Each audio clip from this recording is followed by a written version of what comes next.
B ইসনাদিন সাহি। সম্মানিত দর্শক মণ্ডলী, শরীয়ত অনুসরণের পদ্ধতি সম্পর্কে আলোচনা করছি।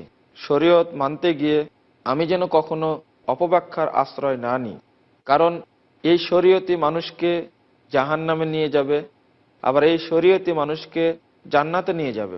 আল্লাহ রাসূলের বক্তব্য প্রত্যেককেই মনে রাখতে হবে, আল কোরআন ও হুজ্জাতুল্লাহ আও আলাইক।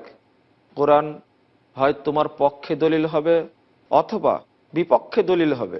সুতরাং পবিত্র কোরআন মানতে গিয়ে আমি যেন জান্নাতের পথে যাই, আমি ঘুরিয়ে ফিরিয়ে কৌশল করে অপব্যাখ্যায় না নামি। এখানে একটা বিষয় জানা আবশ্যক যে ইন্নাল্লাহ আলিমুম বিদাতিস সুদূর, আল্লাহ রাব্বুল আলামিন অন্তরের খবর রাখেন। আমি কোন উদ্দেশ্যে এই শরীয়তকে এড়িয়ে চলছি, কৌশল অবলম্বন করছি, সেটা কিন্তু আল্লাহ জানেন। আল্লাহ রাব্বুল আলামিন সে ব্যাপারে খবর রাখেন। সুতরাং আমি দুনিয়াতে মানুষকে বোঝানোর স্বার্থে, আমি ধোঁকা দেওয়ার স্বার্থে যদিও করি, কিন্তু আল্লাহ রাব্বুল আলামিন আমার সম্পর্কে ভালো জানেন, আমার ভিতরে কি আছে সেটাও জানেন। অতএব কৌশল করে শরীয়তকে যেন আমরা কেউ ডিঙ্গিয়ে এড়িয়ে না যাই।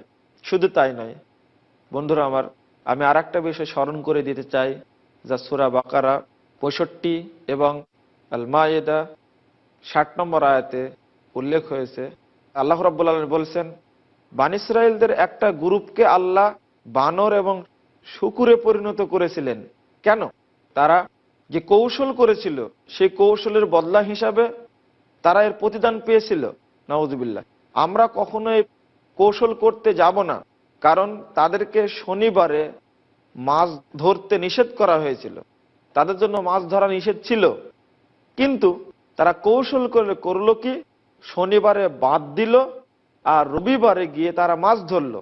আর এর কৌশল করার কারণে, এটা স্রেফ রাসূলের বিধান না মানার কারণে, আল্লাহর নির্দেশ না মানার কারণে তারা কৌশল করতে যায়, পদ্ধতি অবলম্বন করলো। কিন্তু আল্লাহ বললেন কোনু কিরাদাতান খাসিন, তারা অপমানজনক বানরে পরিণত হলো। ওয়াজআলা মিনহুমুল কিরাদাতা ওয়াল খানাজিরা। সূরা মায়েদার 60 নম্বর আয়াতে আল্লাহ বলছেন, তাদের কেউ হয়ে গেছিল বানর, কেউ হয়ে গেছিল শূকর। সবচেয়ে নিকৃষ্ট শ্রেণীর হয়ে গেল, কারণটা ছিল কৌশল করে শরীয়তকে তারা মানতে চায়নি। এই আয়াত কি বলে? একদিক থেকে আমরা মনে রাখবো, অবশ্যই অবশ্যই যেন আমি অপব্যাখ্যায় না নামি, আমার পরিণত হবে অত্যন্ত ভয়াবহ। আর একটি মনে রাখতে হবে যে আমি যাই করছি, যে উদ্দেশ্যেই করছি, যে চিন্তা করছি, সে ব্যাপারে আল্লাহ সবকিছু জানেন, তিনি অন্তরের খবর রাখেন। আর একটি মনে রাখবো যে বনী ইসরাঈলদের এই কৌশল কারণে এর বিশাল শাস্তি হয়েছিল, আমি এই শাস্তির সম্মুখীন হতে যাব না। বন্ধুরা আমার, আমরা এবার আলোচনা করব আর একটি বিষয়। শরীয়ত অনুসরণ করতে গিয়ে যখন দেখব ভুল প্রমাণিত হলো, সাথে সাথে সেটা আমি ছেড়ে দিব। এই মর্মে আপনাকে আমাকে একেবারেই উদার থাকতে হবে। ভুল হলে আমি ভুলটা ত্যাগ করব, সঠিকটা গ্রহণ করব। এই নীতি আজ থেকে নয়, এই নীতি রাসূলুল্লাহ সাল্লাল্লাহু আলাইহি ওয়াসাল্লামের যুগ থেকে চালু আছে। কিন্তু আজকে আমরা মনে করি যেটা করছি এটা যেন অকাট্য, ভুল হবে না। আল্লাহ রাব্বুল আলামিন বলেছেন, যে ব্যক্তি ঈমান আনলো, আল্লাহকে ভয় করলো, ও আসলাহা এবং সংশোধন করে নিল, ফালা খাউফুন আলাইহিম ওয়ালা হুম ইয়াহজানুন, তাদের জন্য কোনো ভয় নেই, কোনো চিন্তাও নেই। আসলাহা মানে সংশোধন করে নেওয়া। যে সংশোধন করে নেবে তাদের কোনো ভয় নেই, চিন্তাও নেই। সূরা আনাম 48 নম্বর আয়াতে আল্লাহ রাব্বুল এই কথা বলার পরে আবার 54 নম্বর আয়াতে আল্লাহ বলেছেন, মান আমিলা মিনকুম সুআন বিজাহালা। আল্লাহ রাব্বুল আলামিন বলছেন, তোমাদের মধ্যে যে ব্যক্তি ভুলক্রমে কোনো আমল করবে না জানার কারণে, কোনো খারাপ আমল করে ফেললো, অতঃপর সে ফিরে আসলো, ও আসলাহা, ভুল করার পরে সে সংশোধন করে নিল, ফাইন্নাহু গফুরুর রহিম, আল্লাহ রাব্বুল আলামিন তার জন্য ক্ষমাশীল, তিনি রহিম, তিনি রহমান, আল্লাহ তাকে ক্ষমা করবেন। আমার ভুল হলো, ভুলের পরে সংশোধন করে নিলাম, আল্লাহ আমার উপরে খুশি হলেন, তিনি আমার উপর রহম করবেন, তিনি আমাকে ক্ষমা করবেন। আমূল ভুল হতেই পারে, এটা স্বাভাবিক। এরপরেও তিরমিজি 2য় খণ্ডের ৭৬ পৃষ্ঠায় আল্লাহ রাসূল বলেছেন, কুল্লু ইবনে আদম খাত্তাউন ওয়া খায়রুল খাত্তাইন আত-তাওয়াবুন। প্রত্যেক আদম সন্তান ভুলকারী, আর প্রত্যেক ভুলকারী তারাই উত্তম যারা তওবা করে। ভুল হতে পারে, তওবা করে ফিরে আসলাম। কোনো আদম সন্তান বলতে পারবেন না যে আমার ভুল হয় না, আমি ভুলের ঊর্ধ্বে। সবারই ভুল হবে, প্রমাণ করে আল্লাহ রাসূল যখন বলেছেন প্রত্যেক আদম সন্তান ভুলকারী, সুতরাং আমার ভুল হবেই, আলেমদের ভুল হবেই। আমি এখানে কখনো বলতে যাব না এটা যে ইতিপূর্বের আলেমগণ কি ভুল করেছেন, তারা কি কম জানতেন? না, তারা কমও জানতেন না, তবে ভুল করতে পারেন, এতে কোনো সন্দেহের অবকাশ নেই। সম্মানিত দর্শক মণ্ডলী, কোরআন এবং সহিহ হাদিস মানতে গিয়ে যদি আমার কোনো আমল ভুল প্রমাণিত হয়, গোঁড়ামি না করে, চরমপন্থা অবলম্বন না করে, ভুল ছেড়ে দিলাম, সঠিকটা গ্রহণ করলাম, পাইলাম না ছেড়ে দিলাম। আমি ভুল জিনিস মানতে গিয়ে যেটা শরীয়তে নেই সেটা আমল করতে গিয়ে আমার আমল সমূহ নষ্ট করে দেবে এমনটা না। আমি চতুর্থ পদ্ধতি বলতে গিয়ে আমি বলবো, যখন কোনো আমল বা কোনো কথা, কোনো কাজ ভুল বলে প্রমাণিত হবে, তখন আমি নির্দ্বিধায়, নিঃসংকোচে, নিঃশর্তভাবে সেটা আমি বর্জন করব, কারণ ভুল হওয়া স্বাভাবিক। সম্মানিত দর্শক মণ্ডলী, আল্লাহ রাসূল বলেছেন, ওয়াইন্নাহু সায়াখরুজু ফি উম্মতি আকওয়াম তাজারা বিহিম তিলকাল আহওয়া কামা ইয়াতাজারাল কালাবু ফি সাহিবি। আল্লাহ রাসূল বলছেন, অচিরেই আমার উম্মতের মধ্যে অনেকগুলি দল বের হবে, আকওয়াম। তারা বিভিন্ন রীতি নীতি সৃষ্টি করবে শরীয়তের নামে, যা শরীয়তের মধ্যে নাই। কেমন ভাবে সৃষ্টি করবে? সম্মানিত দর্শক মণ্ডলী, হাদিসটি বুঝার জন্য আমি বিনীত অনুরোধ জানাচ্ছি, এই আকওয়ামটা কারা? এই দলগুলো কোনটা? কোন দল? আল্লাহ রাসূল বলেছেন, তারা অনেক শরীয়তের নামে অনেক আহওয়া, অনেক উদ্ভট জিনিস সৃষ্টি করবে, ভুয়া জিনিস সৃষ্টি করবে যা শরীয়তে নাই। কেমন ভাবে সৃষ্টি করবে এবং এটা সৃষ্টি করে ছড়িয়ে দিবে সমাজের বুকে, সর্বত্রই ছড়িয়ে দিবে। কামা ইয়াতাজারাল কালাবু বিসাহিবিহি লা ইয়াবকা মিনহু ইরকুন ওয়ালা মাফসিলুন ইল্লা দাখালা। আল্লাহ রাসূল বলছেন, শরীরে যেমন পক্স বের হলে কোনো জোড়া, কোনো স্থান, কোনো রগ যেমন বাকি থাকে না, এই সমস্ত দলগুলো বের হয়ে, অধিক সংখ্যক দল বের হয়ে সমাজের রন্ধে রন্ধে, মাদ্রাসায়, মসজিদে, সমাজে, রাজনীতিতে, অর্থনীতিতে, সমাজনীতিতে, স্কুলে, বিশ্ববিদ্যালয়ে, কলেজে, সব জায়গাতে শরীয়তের নামে বহু জিনিস তারা সৃষ্টি করবে, কোনো জায়গা তারা বাকি রাখবে না। গ্রামে, গঞ্জে, শহরে, বন্দরে, সব জায়গায় তারা চালু করবে। রাসূলুল্লাহ সাল্লাল্লাহু আলাইহি ওয়াসাল্লামের এই ভবিষ্যৎবাণীকে আমাকে অবশ্যই গুরুত্ব দিতে হবে, চিন্তা করতে হবে যে আমি যে কথাটি বলছি, অধিক সংখ্যক মানুষ যেটা আমল করছে সেটাই করতে হবে। এখানে প্রয়োজন হক কোনটা সেটাই অনুসরণ করব। আর এটা অনুসরণ যদি না করতে পারি তাহলে আমরা বিভ্রান্ত হব, এতে কোনো সন্দেহের অবকাশ নেই। সম্মানিত দর্শক মণ্ডলী, আমি বিনীত অনুরোধ জানাবো, আমার দেখার প্রয়োজন নেই যে কতজন মানুষ আমল করছে, হক পেয়ে গেলাম, মেনে নিলাম, আমি যেখানেই থাকি না কেন সেখানে হকটা মেনে নিব। ষষ্ঠ নম্বর বিষয়ে আমি আরেকটা জিনিস বলতে চাই যে শরীয়ত অনুসরণ করতে গিয়ে অনেকে নাক ছিটকানি দেন এই মর্মে যে এইগুলো ছোটখাটো ব্যাপার, এগুলো না বললেই কি আছে, না করলেই কি আছে। আল্লাহু আকবার। আমি শরীয়তকে ছোটখাটো বলতে পারবো না।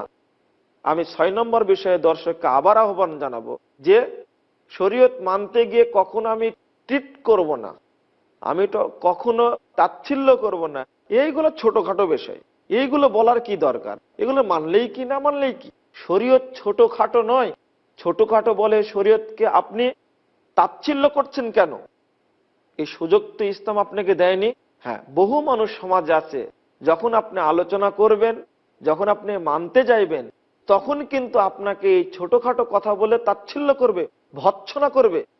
বন্ধুরা আমার, এই ক্ষেত্রেই আমি বলতে চাই, আজকে আপনি ছোটখাটো বলছেন, কিন্তু এই সুন্নাতগুলো চালু করতে হাজার হাজার আলেমের রক্ত গেছে, হাজার হাজার আলেমের কে জেল খাটতে হয়েছে, কাউকে ফাঁসির কাস্টে ঝুলতে হয়েছে। ইতিহাস আছে কেবলমাত্র সালাতের মধ্যে রফল আযান করার কারণে মানুষকে ফাঁসির কাস্টে ঝুলানো হয়েছে, সালাতে জোরে আমিন বলার কারণেই তাকে জেলখানে আবদ্ধ করা হয়েছে। আমি ছোটখাটো বলবো কেন? শরীয়ত কোনোটাই ছোটখাটো নয়। সাধারণ শরীয়ত মানতে গিয়ে আমি ছোটখাটো বলবো না। সম্মানিত দর্শক মণ্ডলী, আমরা আলোচনার এর পর্যায়ে একটু বিরতি নিচ্ছি, বিরতির পরে আবার ফিরে আসছে ইনশাআল্লাহ। আসসালামু আলাইকুম রহমতুল্লাহ। নবীজি মুহাম্মদ সাল্লাল্লাহু আলাইহি ওয়াসাল্লামের মণিমুক্তা। আনাস রাদিয়াল্লাহু আনহু থেকে বর্ণিত, রাসূলুল্লাহ সাল্লাল্লাহু আলাইহি ওয়াসাল্লাম বলেছেন, বিপদ নেমে আসার কারণে তোমাদের কেউ যেন মৃত্যু কামনা না করে। সে যদি তা করতেই চায় তবে যেন বলে, হে আল্লাহ, আমাকে জীবিত রাখুন যে পর্যন্ত জীবন আমার পক্ষে কল্যাণকর হয়, এবং আমাকে মৃত্যু দান করুন যখন মৃত্যু আমার পক্ষে কল্যাণকর হয়। সহিহ বুখারী 7ম খণ্ড, অসুস্থতা অধ্যায়, হাদিস সংখ্যা 5671।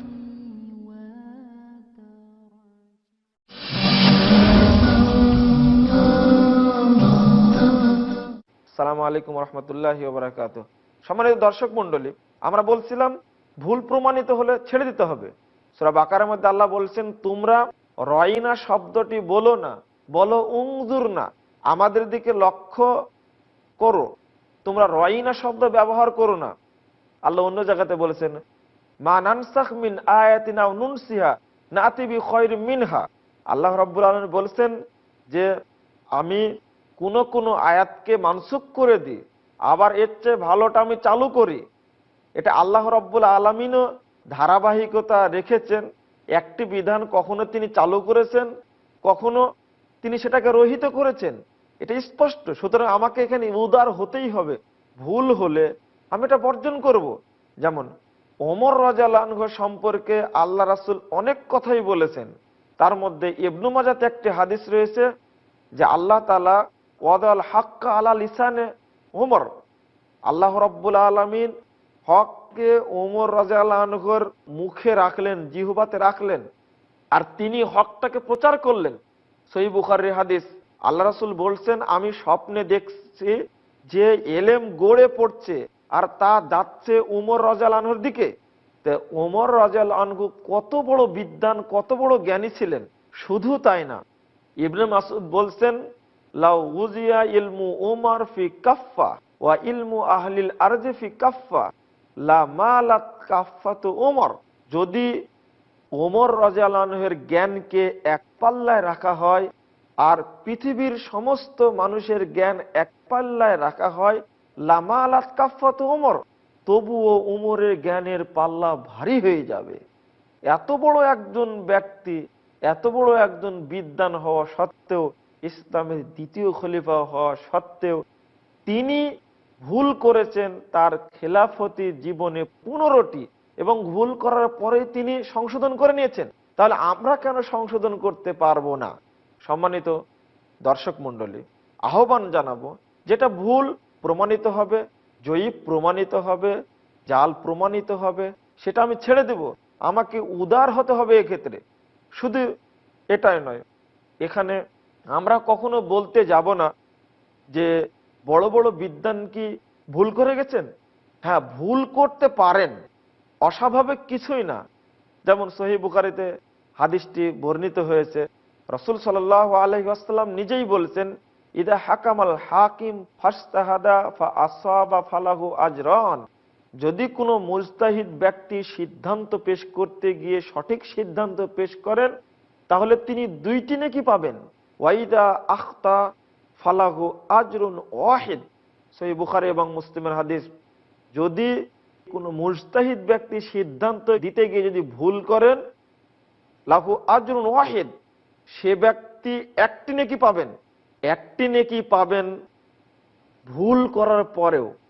এটা প্রমাণ করে যে আল্লাহ রাব্বুল আলামিনের পক্ষ থেকে বাছাইকৃত একজন ব্যক্তি এসে, যাকে মুজাদ্দিদ বা মুস্তাহিদ বলা হচ্ছে, তিনি সংস্কার কাজ করতে এসে ভুল করবেন, এটা আল্লাহ রাসূল বললেন। তিনি সবচেয়ে বড় ব্যক্তি। নবী রাসূলদের সিলসিলা বন্ধ হওয়ার পরে আল্লাহ রাব্বুল আলামিন প্রতি যুগের মাথায় একজন ব্যক্তিকে পাঠাবেন যিনি সমাজের সংস্কার করে যাবেন, এটা হাদিস প্রমাণ করে। আর তারও ভুল হবে, এটা আল্লাহ রাসূল বললেন। তাহলে আপনি এবার বলুন, বড় ব্যক্তির ভুল হয় না, এই আকীদায় এই বিশ্বাস কি সঠিক? নিঃসন্দেহে ভুল। কারণ আল্লাহ রাব্বুল আলামিন যাকে নির্দিষ্ট করে পাঠান তিনিও যে ভুল করতে পারেন, সেটা রাসূলের ভবিষ্যৎবাণী। সুতরাং আমরা এই কথা বলবো না যে আগের আলেমগণ কি ভুল করে গেছেন, কম জানতেন। কম জানতেন এ কথা বলবো না, বেশি জানতেন, এতে কোনো সন্দেহের অবকাশ নাই। কিন্তু ভুল করবেন না, এটা তো ভুল, এটা তো সঠিক আকীদা নয়, এই বিশ্বাসটা ঠিক নয়। কারণ দেখুন, আপনাকে মনে রাখতে হবে, আমাকে মনে রাখতে হবে এটা, যে সমস্ত বিষয়, সকল বিষয়ই একজন মানুষ জানেন না। একজন মানুষের মধ্যে সকল জ্ঞান নেই, সব হাদিসই একজন মানুষ জানেন না। তার বাস্তব প্রমাণ ওমর রাদিয়াল্লাহু আনহু, তিনি এত বড় বিদ্বান, এত বড় জ্ঞানী ব্যক্তি হওয়া সত্ত্বেও ওমর রাদিয়াল্লাহু আনহু ওই হাদিস জানতেন না যেই হাদিস একজন বাচ্চা ছেলে জানেন। সহিহ মুসলিম 2য় খণ্ডের 210 পৃষ্ঠায় বর্ণিত হয়েছে, আবু মুসা রাদিয়াল্লাহু আনহু, তাকে ওমর ফারুক ডেকে পাঠাচ্ছিলেন বাড়িতে। তিনি তার বাড়িতে গেলেন, যাওয়ার পরে বাড়ি থেকে ফেরত আসলেন। তিনি 3 বার সালাম দিলেন, সালাম দিয়ে উত্তর না পেয়ে ফেরত আসলেন। পরবর্তীতে ওমর রাদিয়াল্লাহু আনহুকে জিজ্ঞেস করলেন, আবু মুসা বললেন যে আমি আপনার বাড়িতে গেছি, 3 বার সালাম দিয়েছি, উত্তর না পেয়ে আমি ফেরত আসছি। আর আল্লাহ রাসূল বলেছেন 3 বার সালাম দিয়ে উত্তর না পেলে ফেরত আসবে, আমি তাই ফেরত এসেছি। ওমর রাদিয়াল্লাহু আনহু এবার বললেন যে আল্লাহ রাসূল যে বলেছেন যে 3 বার সালাম দিয়ে উত্তর না পেলে ফেরত আসতে হবে, তুমি এর উপরে দলিল পেশ করো। এই হাদিসটি বর্ণনা করার পরে আবু মুসা বিপাকে পড়ে গেলেন, অর্থাৎ ওমর রাদিয়াল্লাহু আনহু এই হাদিস জানেন না। অতঃপর তিনি হাদিসের পক্ষে সাক্ষী খোঁজার জন্য বের হলেন। সামনে গিয়ে দেখলেন উবাই ইবনে কাব সহ কতিপয় সাহাবী সেখানে বসা। ঘটনা বর্ণনা করলেন। তখন উবাই ইবনে কাব ছোট্ট একজনকে বললেন, এটা কে জানে? সবচেয়ে ছোট ব্যক্তি যে আবু সাঈদ খুদরি, তিনি বলছেন আনা আসগারুল কওম, আমি সবচেয়ে এদের মধ্যে ছোট, আপনাদের মাঝে আমি ছোট। তখন তাকে পাঠানো হলো, ওমর রাদিয়াল্লাহু আনহুর কাছে গিয়ে এই হাদিসটি পেশ করা হলো। তখন বুঝলেন যে হ্যাঁ, হাদিস স্পষ্ট পাওয়া গেল। বন্ধুরা আমার, আপনি একটু দৃষ্টি দিন, ওমর রাদিয়াল্লাহু আনহুর মতন একজন ব্যক্তি এই হাদিস জানেন না, অথচ আবু সাঈদ খুদরি জানেন। তিনি একজন বাচ্চা সাহাবী, তিনি জানেন, ওমর রাদিয়াল্লাহু আনহু জানেন না। শুধু তাই নয়, যখন ভুলটা সংশোধন করে দেওয়া হলো, তখন ওমর রাদিয়াল্লাহু আনহু এত নিচু হলেন, এত ছোট হলেন যে তিনি আবু মুসাকে লক্ষ্য করে বলছেন, আমাল্লাম আত্তাহিমকা বাল খাশিতু আন তাকাওয়ালান নাস আলা রাসূলিল্লাহি সাল্লাল্লাহু আলাইহি ওয়াসাল্লাম। দেখো আবু মুসা, আমি তোমাকে আসলে অভিযোগ করতে চাইনি, বরং আমি ভয় করছিলাম যে মানুষরা রাসূলের নামে কোনো হাদিস তৈরি করলো কিনা। তাহলে আপনি আবার লক্ষ্য করুন, এত বড় একজন জ্ঞানী ব্যক্তি এই হাদিসটা সম্পর্কে ইঙ্গিতও জানতেন না, বরং তিনি মনে করছেন যে এই হাদিসটি হয়তো মানুষরা তৈরি করতে পারে। তাহলে আপনি কেন বলতে যাবেন যে আগের আলেমগণ কি কম জানতেন? না, অবশ্যই কম জানতেন না। আপনি নিজেই বলুন, উমর রাদিয়াল্লাহু আনহু এই হাদিস জানতেন না বলে কি আপনি বলবেন তিনি জ্ঞানী ব্যক্তি ছিলেন না, তিনি জানতেন না? নাউজুবিল্লাহ, এই কথা তো কখনোই বলা যাবে না। পূর্বের আলেমগণ কোনো কথা হয়তো জানতেন না, এমনটি হতে পারে, তবে তিনি যে জ্ঞানী ছিলেন না এটা কেন বলবো? এটা বলার অবকাশই নেই। অবশ্যই তারা বড় বড় বিদ্বান ছিলেন, অবশ্যই তারা বড় বড় পণ্ডিত ছিলেন। তবে হ্যাঁ, কোনো কোনো জিনিসের ক্ষেত্রে হয়তো তাদের লক্ষ্য সেখানে যায়নি, দৃষ্টি সেখানে যায়নি, সেটা তারা বলতে পারেননি, এমনটা তো হতেই পারে।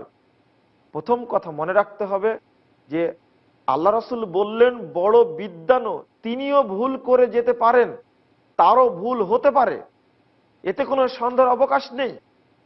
তাহলে এই ভুলের উপরে আমি গোলামি করব কেন? আপনি একটু হিসাব করে দেখুন, এখানে যে উমর রাদিয়াল্লাহু আনহুকে ধমকও দিলেন না, বললেন না। আবু সাঈদ খুদরির মধ্যে একজন ব্যক্তিকে ইচ্ছা করলে চড়ও মারতে পারতেন, কিন্তু ধমক দেওয়া তো দূরের কথা, ধাক্কা দেওয়া তো দূরের কথা, মার দেওয়া তো দূরের কথা, বরং তিনি এত সুন্দরভাবে গ্রহণ করলেন, আবু মুসাকে সান্ত্বনা দিলেন। আমরা হলে বলতাম যে এই ছেলে, তুমি কি জানো, তুমি কি শিখেছো, কোন মাদ্রাসায় পড়েছো তুমি? এটা আমাদের অভ্যাস, এটা আমরা বলতাম, যেটা চালু আছে। হক একটা জিনিস কেউ যদি আপনার সামনে বা আমার সামনে পেশ করে থাকে, আর সেটা যদি আমার অভ্যাসের উল্টা হয়, তখনই দেখবেন আপনি বা আমি চটে যাব, ক্ষেপে যাব, তার উপরে রাগান্বিত হব এবং তাকে বের করে দিব। জ্ঞানী ব্যক্তির নিয়ম এটা নয়। কোনো ব্যক্তি যখন ভুল ধরে দিবে, ভুলটা শুধরিয়ে নেওয়াটাই হলো জ্ঞানী ব্যক্তির দায়িত্ব। সম্মানিত দর্শক মণ্ডলী, আমরা আলোচনা করছিলাম যে ভুল হবেই, আর ভুল হলে আমি সংশোধন করে নিব, সুন্দর পথ রয়েছে। সকলের যদি ভুল হতে পারে, আমার ভুল হবে না, কখনো মনে করবেন না। আবার কেউ বলেন যে বর্তমানে তো অনেক আলেম আছেন, তাদের ভুল হচ্ছে না, তারাও কি সবাই ভুল করছেন? আমরা নিরপেক্ষভাবে ভুলটাকে দেখব, আসলে ভুল হচ্ছে কিনা, ভুল করছে কিনা। আলেমদের দোহাই দেব না, অপরের দোহাই দেব না, কারণ কেউ ভুলের ঊর্ধ্বে নয়, প্রত্যেকেই ভুল করতে পারেন। আমিও ভুল করতে পারি, আপনিও ভুল করতে পারেন। তাই বলে কি এর অর্থ এটা যে ওই ভুলের উপরে টিকে থাকবো? শরীয়ত মানতে গিয়ে যদি ভুল প্রমাণিত হয় কোনো বিষয়, আমি উদার চিত্তে সেটা ভুলটা মেনে নিব এবং সঠিকটা গ্রহণ করব। এটাই হলো সাহাবা কেরামদের রীতি এবং মুহাদ্দিস উলামা কেরামের নীতি। আমি গোলামি করতে যাব না, আমি কখনো পাশ কাটিয়ে কৌশল অবলম্বন করতে যাব না। আমি যদি এটা করতে পারি, তাহলে আল্লাহ রাব্বুল আলামিন আমাকে ক্ষমা করবেন, আল্লাহ আমার উপর রহম করবেন, এবং এর উপরেই আমি যদি চলতে থাকি, মুসলিম উম্মার কল্যাণ হবে। সম্মানিত দর্শক মণ্ডলী, আমরা উদার চিত্তে এটাই গ্রহণ করি।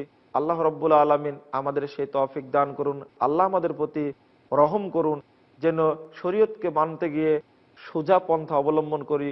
আল্লাহুম্মা আমিন। সুবহানাকা আল্লাহুম্মা বিহামদিকা আশহাদু আল্লা ইলাহা ইল্লা আনতা আস্তাগফিরুকা ওয়া আতুবু ইলাইকা। ওয়াসসালামু আলাইকুম ওয়া রাহমাতুল্লাহি ওয়া বারাকাতুহু।